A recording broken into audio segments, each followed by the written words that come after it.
আমরা আমরা শুধুমাত্র আমরা সমস্ত জায়গায় যেতে চাই না, কিন্তু আমরা সাবধান করতে চাই, আমরা সতর্ক করতে চাই। আল্লাহ রাসূলকে আল্লাহ বলেছেন বাশীরা ওয়া নাযীরা, আপনি সুসংবাদ দানকারী, বিধি প্রদর্শনকারী, লিতুনযিরা, আপনি মানুষকে সতর্ক করবেন, সাবধান করবেন।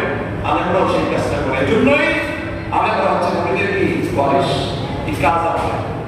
তবে আল্লাহ মেহরবানি, এরপরে যেটা বলবো সেটা হচ্ছে, দেখেন আল্লাহ বলছেন ওয়াইদ তাআজ্জানা রাব্বুকুম, আল্লাহ বলছেন আল্লাহ যে আহ্বান করছেন জানাচ্ছেন কি যে যদি তোমরা কোনো কাজ সফলতা পেয়ে সকল বোঝাই করো, শুকরিয়া আদায় করো,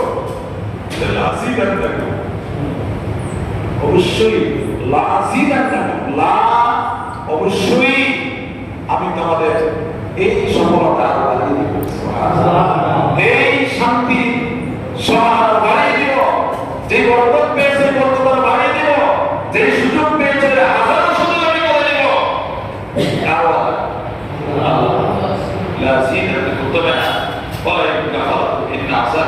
যদি আমরা এই নিয়ামতকে হাতছাড়া করো, তুচ্ছ তাচ্ছিল্য করো, এটাকে গুরুত্ব না দাও, ধরে রাখার চিন্তা না করো, তাহলে মনে রেখো আমার আশা করো উচিত, আশা করো কঠিন। এই জন্য কাজ করার সুযোগ তো সবসময় আসে না, এখন কাজ করার সুযোগ আসছে, আপনারা এই সময়টাকে কাজে লাগাবেন।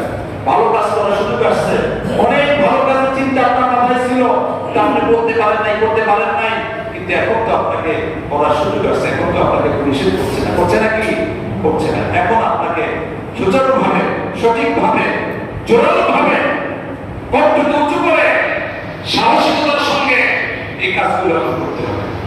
আমরা কোন রকমের কোন অশান্তি দেখতে চাই, আমরা সকলে শান্তির পথে হাঁটতে চাই, এটাই কোরআনের কথা। এই জন্যই আমাদের ধর্মের নাম ইসলাম। ধর্মের নাম কি? শান্তির পথে হাঁটো, শান্তির পথে চলো। এই জন্য মনে রাখবেন, আমার প্রথম পরিচয় আমি মানুষ। আমি কি মানুষ নাকি অন্য কিছু? আগে মানুষ, তাই না? আগে মানুষ। পৃথিবীর সর্বপ্রথম আদমকে দেখে মানুষকে এত সম্মান আল্লাহ কেন দিলেন? এটা কারণ আছে।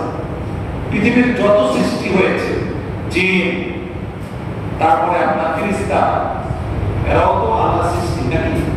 এরাও আল্লাহ সৃষ্টি, কিন্তু জিন, ফেরেশতা শুরু করে আসমান জমিন যা আছে পৃথিবীতে সব সৃষ্টি হয়েছে একটা আদেশে।